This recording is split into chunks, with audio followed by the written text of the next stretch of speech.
संसार का सुख पाने के लिए जितना परिश्रम जीव ने किया है, जीव करता है, उसका दशांश भी यदि भगवान के लिए करे तो जीवन में सुख आनंद की वर्षा हो जाए। थोड़े में मान जाते हैं प्रभु तो। राई के सम भजन को मानत मेरु समान। इसलिए ये तो कोई कहे ही नहीं कि हम नहीं कर सकते, ये कोई ना कहे हम नहीं कर सकते। भगवान ने आपको ये सामर्थ्य दी है, आपको योग्य बनाया है भजन के, साधन के। और ये बात भी मैं बहुत मनोयोग पूर्वक विचार कर कह रहा हूं कि संसार को प्राप्त करने के लिए, विषय सुख प्राप्त करने के लिए जितना परिश्रम जीव करता है, उसका दशांश भी यदि प्रभु के लिए करे तो कृतकृत्य हो जाए, कृतार्थ हो जाए। मोह ममता में फंसा हुआ ये जीवात्मा, आप इसको अन्यथा ना लेना। बालक को ज्वर है, मां चिंता में पूरी रात नहीं सोती। होता है ना ऐसा, बालक को कष्ट है, मां चिंता में पूरी रात नहीं सोती। माला करने बैठो, 5 मिनट में नींद आ जाती है। 5-10 मिनट में माला हाथ में ली और 5-10 मिनट में सो गए। वहां क्या था ऐसा जिसने आपको पूरी रात चिंतातुर रखा, व्याकुल रखा, आपको सोने नहीं दिया, और यहां आपको 5 मिनट में नींद आ गई? क्या था वहां ऐसा? वहां पर ममता है, वहां पर अपनापन है। यहां प्रभु से नहीं है। हो यदि हो तो फिर कबीर कहते हैं, हंस हंस कंत न पाया, जिन पाया तिन रोए। कबीरा हंसना छोड़ दे, कर रोने से प्रीत। अरे बिन रोए क्यों पाइए परम प्यारा मीत। यहां भजन के लिए थोड़ा सा भी पुरुषार्थ नहीं होता, वहां संसार के लिए कई कई दिन, कई कई रात जगे रहेंगे, कितना परिश्रम करेंगे। क्यों भाई, क्यों? क्योंकि वहां पर अपनापन है, वहां सुख बुद्धि है, यहां नहीं है। यहां हो, यदि प्रभु में आत्मीयता हो, प्रभु में ममता हो, यदि प्रभु के चरणों में सुख बुद्धि हो, अरे वो तो बड़ी सहजता से कभी का छूट जाए। इसलिए कल आपको मैंने कहा था, आपका ध्यान इस ओर लेकर गया था मैं, जो श्रद्धा अपेक्षित है उसका हमारे जीवन में अभाव है। जैसा विश्वास चाहिए वैसा हमारे जीवन में नहीं है। जैसी ममता, जैसा अपनापन, जैसी आत्मीयता प्रभु से होनी चाहिए, ऐसी नहीं है। यही हमारे क्लेश का एकमात्र कारण है। छोटी सी बात है, छोटा सा उदाहरण मैंने आपको दिया। रात भर नहीं सोओगे आप, बालक को कष्ट हो तो रात भर नहीं सोओगे, और बालक का ब्याह हो तो जाने कितने दिन नहीं सोओगे। ऐसे देखने को मिल जाता है ना व्यवहार में। अरे 3-4 दिन हो गए सोए नहीं, घर में शादी थी, लो। और उसी व्यक्ति को भजन करने के लिए बैठा दो, वो 5 मिनट भारी पड़ जाएगा उसके लिए। ऐसा क्यों है भाई? क्यों नहीं लगते इसमें? क्योंकि इसको अभी मूल्यवान समझा ही नहीं। मूल्यवान आपकी दृष्टि में अभी वही है, आप उसी को चाहते हो, इसलिए मन उसी ओर दौड़ रहा है। जिस दिन समझ में आ जाती है गुरु की कृपा से, गुरु कृपा करके ठोक पीट दे, ये भी गुरु की बड़ी कृपा है। अगर ठोक पीट दे गुरु तो, ठोक पीट थाने रूप सवारो, सुघड़ बनायो जी, धूल पड़ा का करथो में तो,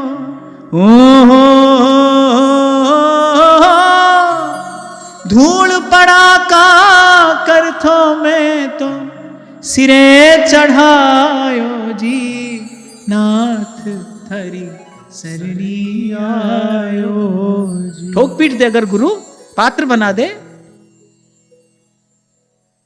तो फिर समझ में आती है ये बात, फिर समझ में आती है ये बात। गुरु कृपा करे, बना दे हमको पात्र।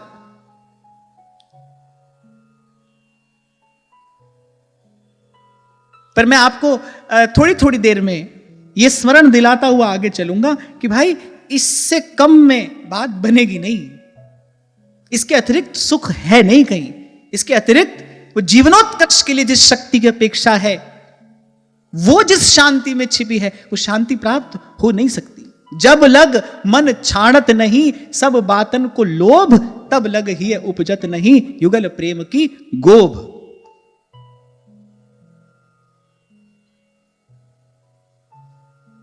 इसीलिए कई बार आपको कहा, लालसा उत्कट पुरुषार्थ है, अनेक जन्मों का साधन सिद्ध होता है, तब कोई जीव भगवान से मिलने के लिए व्याकुल होता है, तब उसकी आंख में वो अश्रु बिंदु उभरता है जन्मों का साधन पूरा हो जाता है, जब साधना पूरी हो जाती है तब यह स्थिति आती है। तब भगवान के लिए मन व्याकुल होता है, तब कोई प्रभु के लिए रोता है। जिस रोने की बात कबीर कर रहे हैं, बिन रोए क्यों पाइए परम प्यारा मी। कह रहे हैं कबीर, हंस हंस कंत ना पाया, जिन पाया तिन रोए। हंस हंस कंत ना पाया। अभी कल मैंने आपको कहा था, आप सोचो कि भाई थोड़ी संसार की मौज मस्ती भी कर ले, थोड़ी यहां चाट पार्टी भी होती रहे, थोड़ा थोड़ा भजन भी करते रहेंगे, बस थोड़ा ही भजन हो जाए, हमको तो इतना ही बहुत है। भाई आप अपने जीवन के स्वामी हो, निर्णय आपको लेना है, आपको जो करना हो करो। और हम तो आपको सीधी सच्ची बात बताएंगे, बीच का रास्ता है नहीं। कहने वाला बड़ी सुंदर बात कहता है बीच का मरहला नहीं होता। बड़ी काम की बात है। वो कह रहा है बीच का मरहला नहीं होता, इश्क होता है या नहीं होता, यहां बीच में नहीं है कुछ भी। There is no grey zone, इधर व्हाइट और ब्लैक।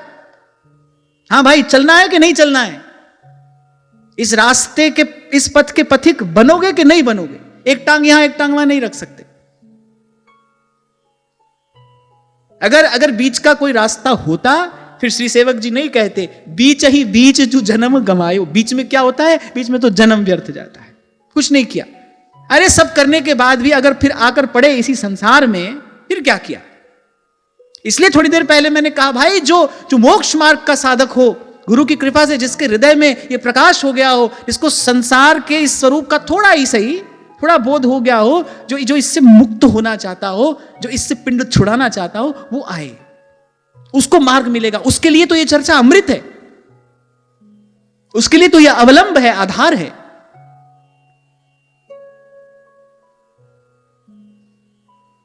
कल शंभू जी रात को मेरे पास बैठे थे थोड़ी देर के लिए, ऐसी किसी काम से आए तो मेरे पास बैठे, बहुत दिन के बाद मेरे पास 5 मिनट आकर बैठे, तो ऐसे यही चर्चा हो रही थी। तो यही बात मैंने इनसे कही कि सीधी सच्ची बात तो यही है, सीधी सच्ची बात तो यही है कि बीच का मरहला नहीं होता।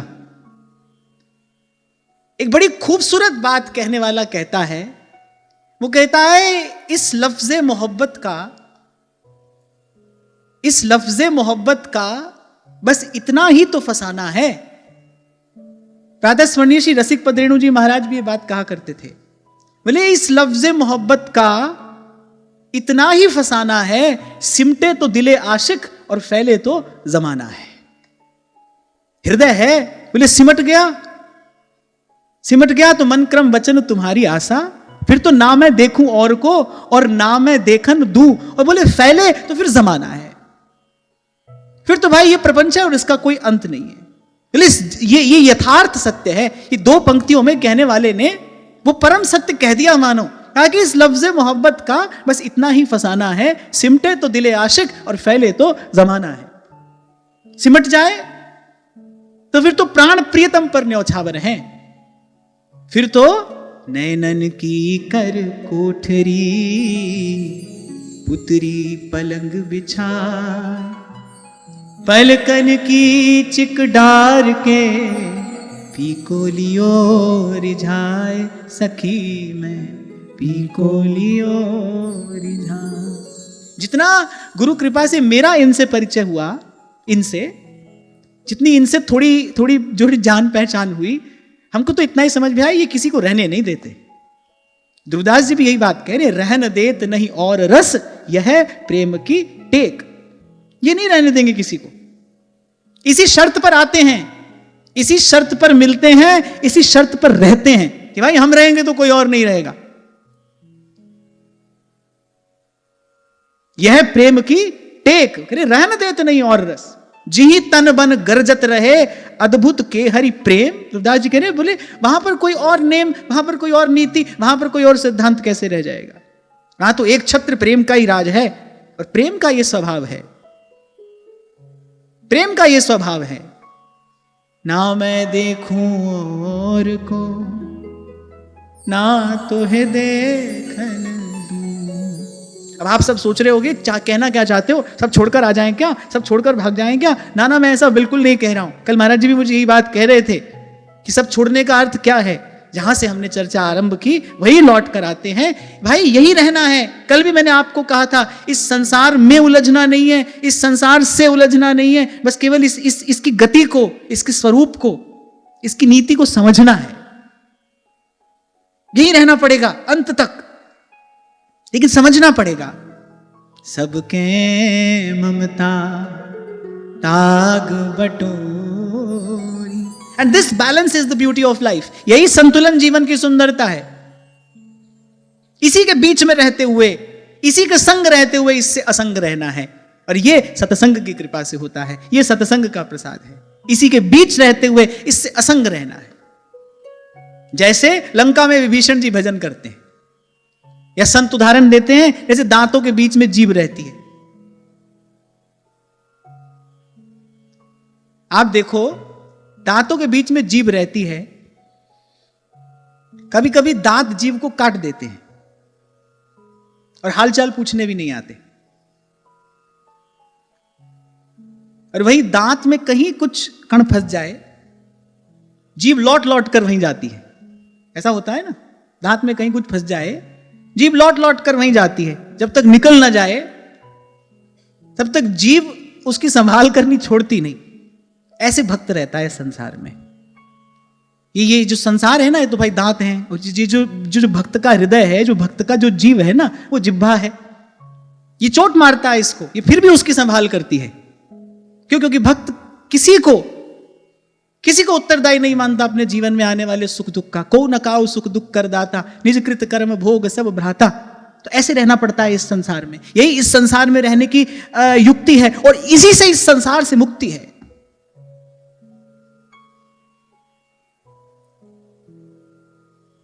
इसी से मुक्ति है। इसीलिए कहा, तरोरपि सहिष्णु न अमानिना मान देन कीर्तनीय सदा हरिहि। इससे पहले क्या उदाहरण दिया था मैंने? कैसा है ये संसार? दांत और जीभ से पहले भी एक उदाहरण दिया ना मैंने।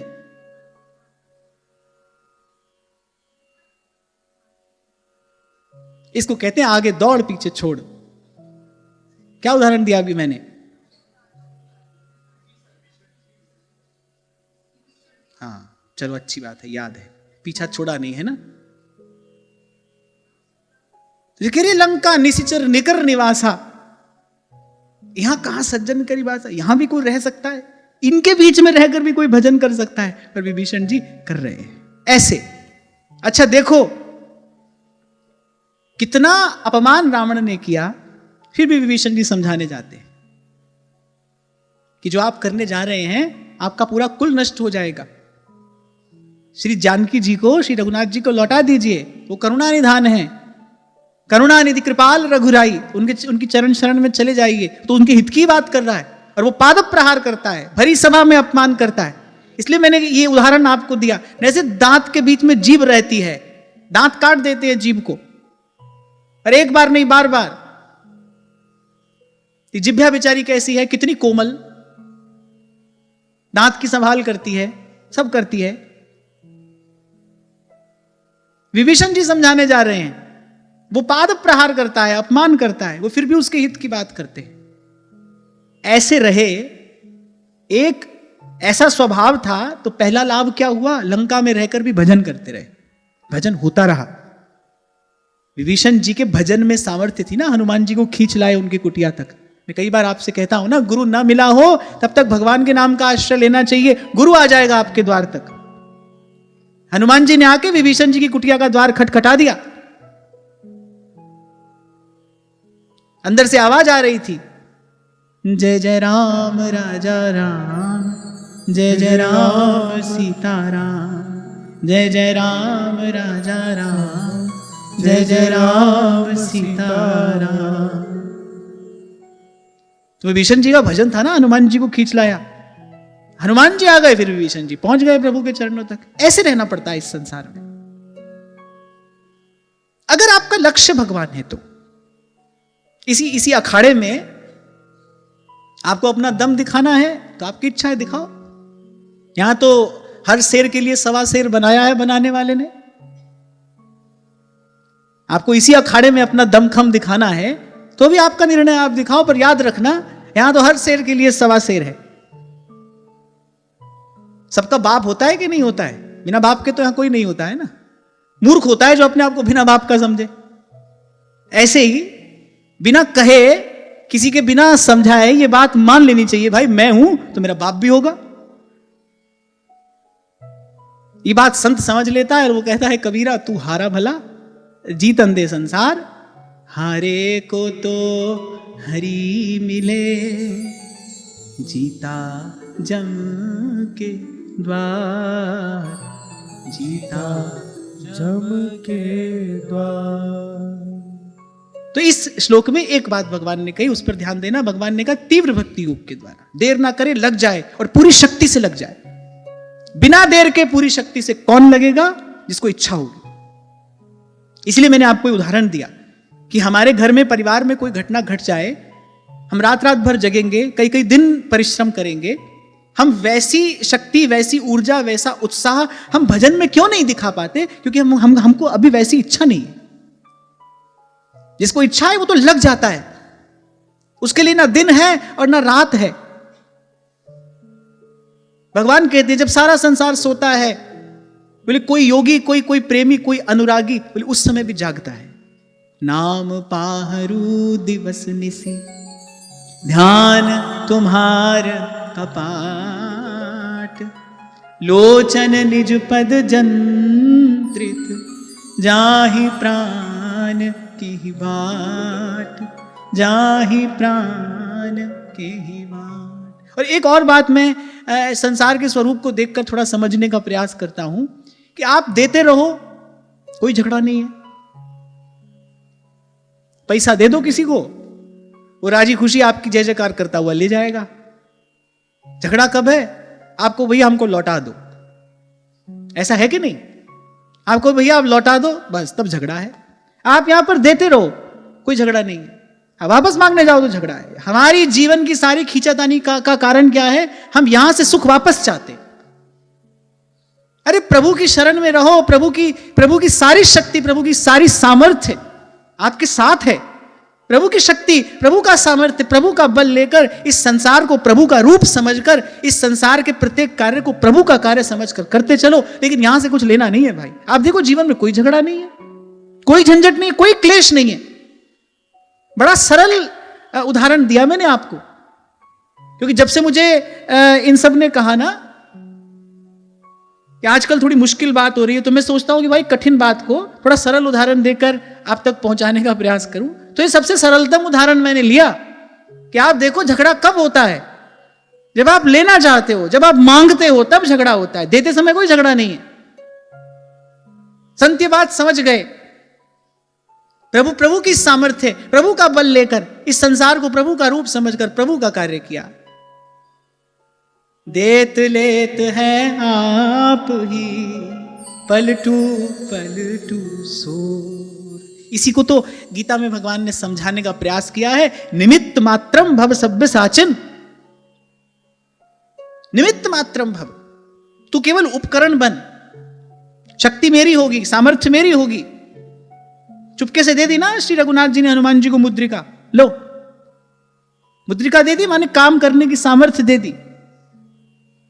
तभी जब हनुमान जी लौट कर आए, बोले प्रभु अब आप मुझे भरमाइए मत, मैं आपसे कुछ लेने वाला नहीं हूं, मैं आपसे कुछ भी स्वीकार नहीं कर सकता। क्या किया है मैंने? शाखा मृग के बड़ मनुसाई, शाखा ते शाखा पर जाई। गोस्वामी जी तो लिखते हैं कि जब श्री हनुमान जी ने एक घर के शिखर पर चढ़कर, उसके शिखर को जब आग लगाई, तो कह रहे भगवान की कृपा से, भगवान की प्रेरणा से बोले 49 मरुत एक साथ चल पड़े। जो पवन कभी नहीं चले थे, वैसे वैसे प्रबल पवन चलने लगे, और थोड़ी सी देर में धू धू करके सारी लंका जलने लगी। हनुमान जी ने कहा प्रभु मुझे अब आप भरमाइए मत, मैं जानता हूं यहां जाने से लेकर और लौट के आने तक नाथ न कछु मोर प्रभुताई, सो सब तब प्रताप रघुराई, सो सब तब प्रताप रघुराई। अरे एक बार मेरे कहने से ये जीवन में ये अनुभव करके देखो। एक बार ये अनुभव करके देखो। आप एक निश्चय कर लो, भाई यहां किसी से कुछ लेंगे नहीं, मांगेंगे नहीं, कोई आशा नहीं यहां किसी से, करेंगे, सबकी सेवा करेंगे, सबका सहयोग करेंगे, कुछ हो ना हो, बाहर कुछ बदले ना बदले, कोई सुधरे ना सुधरे, आपका मन सुधर जाएगा, आपके जीवन में सुख आनंद की वर्षा हो जाएगी।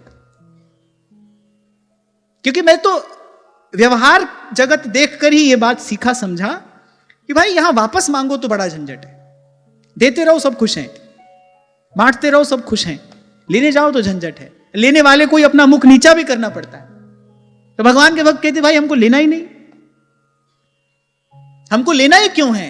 जा को मीत साजन है समिया, समिया माने समीप, निकट, फिर जिसका प्रीतम सदा अंग संग है उसको क्यों लेना है? इस जन को काहे की कमियां। एक व्रत होता है, एक महाव्रत होता है। व्रत होता है जो निश्चित अवधि के लिए लिया जाता है, और महाव्रत होता है जो जीवन पर्यंत जिसका निर्वाह आप करते हैं। तो मैं कहता हूं कि एक बार ये जो बात आपको यहां सीखने को मिल रही है ना, एक बार इसका एक छोटा सा व्रत लेकर देखो। भाई एक सप्ताह तक इसी भाव में हम रहने का प्रयास करेंगे, सेवा करेंगे, पर देखो किसी से कुछ चाहेंगे नहीं। व्रत से भी तो अंतःकरण की शुद्धि होती है। एक बार ऐसे थोड़े से समय के लिए, थोड़ी सी अवधि के लिए ऐसा व्रत लेकर देखो, आपको युक्ति मिलेगी, यहां से बच के निकलने का रास्ता मिल जाएगा, इस कांटों की झाड़ी से बच के निकलने का रास्ता, सुरक्षित निकलने का मार्ग आपको मिल जाएगा। और फिर अगर प्रभु ने यह सुविधा उपलब्ध कराई है तो इसका लाभ क्यों नहीं लेना चाहिए? अगर ठाकुर जी हमको यह सुविधा दे रहे हैं, मैंने भाई बल मेरा, शक्ति मेरी, सामर्थ्य मेरी, प्रताप मेरा, नाम तुम्हारा, यही तो व्यवस्था है यार। मुझे तो लगता है मूर्ख ही होगा जो इस सुविधा का लाभ नहीं लेगा। छोटी सी सुविधा सरकार देती है, व्यक्ति उछल उछल कर जाता है, अपनी पात्रता सिद्ध करता है, भाई हमको ये सुविधा मिलनी चाहिए। ठाकुर जी कितनी बड़ी सुविधा दे रहे हैं, वो कह रहे हैं भाई बल मेरा, शक्ति मेरी, सामर्थ्य मेरी, सब कुछ मेरा, नाम तुम्हारा।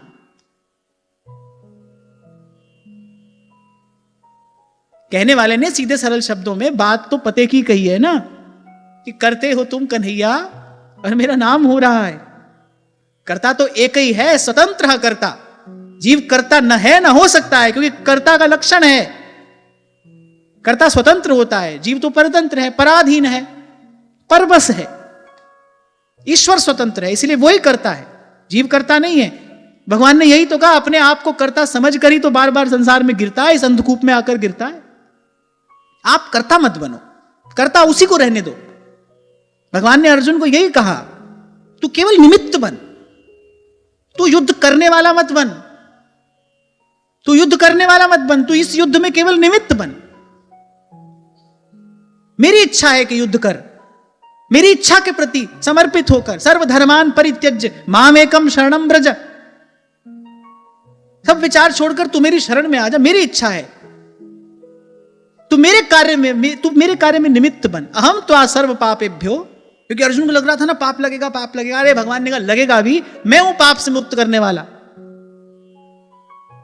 भगवान ने कहा लग भी जाएगा पाप, कोई बात नहीं, हम हैं। अहम त्वा सर्व पापेभ्यो, क्योंकि भगवान ने कहा ना मां शुच, डर मत। इसका मतलब अर्जुन डर रहा था, पाप से डर रहा था, अर्जुन को पाप से डर लग रहा था।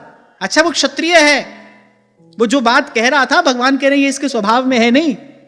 बहुत भक्ति दिखा रहा था ना अर्जुन आरंभ में ही, कि भाई मैं तो सब छोड़कर चले जाऊंगा, मैं क्यों लड़ूं इनसे, मैं तो ऐसे ही अपना जीवन काट लूंगा, मैं तो कहीं पर जाकर कोने में बैठकर तपस्या कर लूंगा। भगवान ने कहा ये क्षत्रिय है, ये इसके स्वभाव में नहीं है, ये अपने स्वभाव के विपरीत जा रहा है, इसलिए भगवान ने उसको संभाला, इसलिए भगवान ने उसको उसकी प्रकृति के, उसके स्वभाव के अनुरूप शिक्षा दी। अच्छा ये बात तो मैंने भी अपने जीवन में अनुभव की। इस प्रारब्ध से शरीर की जो प्रकृति है, जो शरीर का जो स्वभाव है, तज्जन्य जो गुण दोष हैं वो अंत तक आप में रहते हैं। मैं नहीं चाहता हूं कि मैं किसी और के जैसा हो जाऊं, और मैं कभी इस बात का उपदेश भी नहीं करता हूं। मैं तो कहता हूं कि आप जैसे आज है ना, आपका जीवन कल उससे सुंदर हो, परसों उससे सुंदर हो, बस जैसे आप आज हैं, कल आप आज से बेटर वर्जन होने चाहिए अपना, किसी के जैसा नहीं। जैसे आप आज हो ना, कल आप अपने से अच्छे हो, परसों आप उससे थोड़े और अच्छे हों, ऐसे। ये हमारा लक्ष्य, ये हमारा उद्देश्य होना चाहिए। क्योंकि ये भी मैंने देखा बहुत बार, किसी को देखकर ही वस्त्र पहना, किसी को देखकर ही भोजन किया, किसी को देखकर ही हमने अपनी दिनचर्या निश्चित कर ली, किसी को देखकर ही हमने अपने सोने जगने का समय निश्चित कर लिया। पर ये बड़ी भूल है, ऐसा नहीं होना चाहिए। कल ही विश्राम के समय महाराज जी मुझे यही बात कह रहे थे। स्वामी शरणानंद जी महाराज ये बात बल देकर कहते थे, जो जहां खड़ा है उसको वहीं से अपनी यात्रा आरंभ करनी है। आपके व्यक्तित्व की एक नैसर्गिक खुशबू है, आपके व्यक्तित्व की एक प्राकृतिक सुवास है, उससे छेड़छाड़ नहीं करना चाहिए। भगवान आपको जैसे आप हो वैसे का वैसा स्वीकार करेंगे, करने के लिए तत्पर है। जैसे मैंने थोड़ा जेमोलॉजी पढ़ा बहुत बरस पहले, तो उसमें सबसे पहली बात यही कही जाती है, किसे आप रत्न कहेंगे? जिसके प्राकृतिक स्वरूप से छेड़छाड़ नहीं हुई। आजकल जैसे जमीन से जब रत्न निकलता है ना, तो उसकी सुंदरता, उसके रंग को, उसकी स्वच्छता को, उसकी पारदर्शिता को, कलर, क्लैरिटी, उसको बढ़ाने के लिए आजकल there are lots of treatments available. लेकिन जैसे उसका ट्रीटमेंट किया जाता है, जैसे उसकी प्रकृति से छेड़छाड़ कर दी जाती है, फिर वो रत्न नहीं रहता, फिर वो कांच का टुकड़ा है। उसका मूल्य कितना भी हो, लेकिन वो रत्न नहीं है। माने प्रकृति से उसका संबंध तोड़ दिया गया, उससे छेड़छाड़ कर दी गई। इसलिए उसमें एक ये बात भी पढ़ाई जाती है, बोले बिल्कुल ही साफ सुथरा रत्न दिखाई पड़े, सावधान हो जाना, क्योंकि प्रकृति ऐसा रत्न उत्पन्न नहीं करती। उसमें गुण भी होगा, उसमें दोष भी होगा, क्योंकि गुण दोष से ही प्रकृति बनी है, गुण दोष से ही ये संसार बना है। There must be some inclusions, some feathers, उसको स्वीकार करना चाहिए। वही बता रहे हैं कि ये रत्न प्राकृतिक है।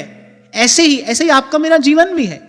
जैसा हमको प्रभु ने बनाया है, हमें कुछ गुण भी हैं, कुछ दोष भी हैं। और कभी पहले मैंने आपसे कहा था, अपने गुणों को सद्गुण बनाना है, अपने गुणों का विकास करना है और अपने दोषों का मार्जन करना है। इसी का नाम साधना है, और जो इसमें लगा है वही साधक है। और मुझे तो लगता है कि इस सोचकर कितनी बड़ी स्वतंत्रता अनुभव होती है कि नहीं भाई, मुझे किसी के जैसा नहीं होना है। आधे से ज्यादा लोग तो इसी में बूढ़े हो जाते हैं, किसी के जैसा होने के प्रयास में। जैसे वो स्वयं थे वो भी नहीं रह पाए, किसी के जैसा तो प्रकृति आपको होने ही नहीं देगी। ये तो अनुमति ही प्रकृति आपको नहीं देगी। और मैंने आपसे कभी कहा था, किसान कितनी भी मेहनत करे, समय पर पानी ना बरसे, सारा परिश्रम व्यर्थ है। प्रकृति के सहयोग के बिना यहां कोई कार्य सिद्ध नहीं होता। जिस कार्य में प्रकृति आपका सहयोग नहीं कर रही, उसमें आप सफल कैसे होगे? क्योंकि अगर प्रकृति को ही आपको किसी के जैसा बनाना होता, तो हम सब एक ही जैसे होते ना, तो हम सब एक ही जैसे होते। ये जो विविधता है, इसीलिए मैंने कहा हम एक भी हैं, पर हम में अनेकता भी है। इन दोनों को स्वीकार करना चाहिए। कभी कभी माता पिता ये बात नहीं समझ पाते। ऐसे प्रसंग आया है, तो मैं छोटी सी बात कहकर वाणी को विराम देता हूं। कभी कभी माता पिता ये बात नहीं समझ पाते। पिता की इच्छा है कि बालक डॉक्टर बने, बालक का स्वभाव, बालक की प्रकृति कुछ और है, थोप दी जाती है उस बालक पे बात। अब बालक में यदि आत्मविश्वास थोड़ा कम हो, तो कभी कभी मैं देखता हूं कि बालक पिस जाता है। उस व्यवस्था में वो निर्दोष सा बालक पिस जाता है। या तो बालक हमारे जैसा हो, कोई कुछ भी कहे, राणा जी रूठे तो मारो काई कर लेसी, मैं तो हरिगुण गास्यारी माई। कभी कभी ऐसी अनुकूलता, ऐसी व्यवस्था सबके जीवन में नहीं भी होती, तो ये बड़ी भूल है। जैसे किसी माता पिता को ऐसा नहीं करना चाहिए, मैं अपनी बात पर आ रहा था, ऐसे किसी गुरु को भी यह प्रयास नहीं करना चाहिए कि दो शिष्य एक जैसे हो जाएं। आजकल तो गुरु जी को यह पड़ी रहती है, सब शिष्य मेरे ही जैसे हो जाएं। जहां से होने चाहिए वहां से हो जाएंगे, जहां नहीं होने चाहिए वहां नहीं होने चाहिए। मुझे कुछ समय पहले किसी ने कहा, बोले आप सत्संग की एक यूनिफॉर्म बना दो। तो एक बार तो मैंने सोचा इस बारे में, अच्छा बताओ ऐसा करना चाहिए? फिर मुझे यही लगा, मैंने कहा नहीं भाई, ऐसा नहीं करना चाहिए, ऐसा नहीं करना चाहिए। श्री जी की फुलवारी है, अलग अलग रंग के फूल खिले हैं, और ऐसे अलग अलग रंग के ही फूल खिले रहने चाहिए। हम काय को सब फूलों पे अपना अपना पेंट करने की कोशिश करें? बस इतना प्रयास होना चाहिए, हमारा जीवन सात्विक हो, हमारा आचार विचार पवित्र हो। और जो आज थोड़ी चर्चा हमने की, रज छाड़े रज पाइए, रज पाए रज जाए, हम जो भी खाएं, जो भी पहने, जैसा भी हमारा आचार विचार हो, वो सत्व गुण प्रधान हो, उसमें सात्विकता हो, किसी को देखकर उसमें पवित्रता का अनुभव हो। बस इतना प्रयास हमारा होना चाहिए, साधक जीवन के प्रति हमारा कर्तव्य है। तो आज की वार्ता यही श्री जी के चरणों में निवेदन करता हूं। महाराज श्री के चरणों में प्रणाम। आप सबके हृदय स्थित प्रभु को